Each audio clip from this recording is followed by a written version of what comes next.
మీ ఎదుటనున్న గ్రామమునకు వెళ్ళుడి, అక్కడ కట్టబడి ఉన్న గాడిద, ఏ గాడిదంట?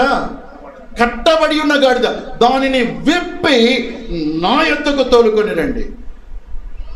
చాలా మందికి తెలుసు నేను చేసేది ట్రెడిషను, దానివల్ల నష్టమే, కానీ ఆ అలవాటు మానుకోలేరు.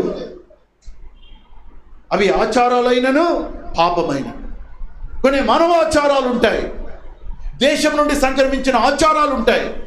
ఆచారాల వల్ల భయం, ఏదో ప్రాణభయం. ఆ రోజు మంచిది కాదని, ఈ రోజు మంచిది కాదు, వాస్తని, ఇదని, అది ప్రయాణం చేయకూడదు, ఇది ప్రయాణం చేయకూడదు. బాలింత బిడ్డనకన్నది ఆ రోజు బయటికి రాకూడదు, ఈ రోజు బయటికి రాకూడదు. అమావాస్యని, పౌర్ణమి అని, తిథులు, నక్షత్రాలు విశ్వాస గృహంలోనే. నామకర్త క్రైస్తవ గృహం గురించి మాట్లాడట్లా, విశ్వాసుల గృహంలోనే. ఫలాని రోజన్న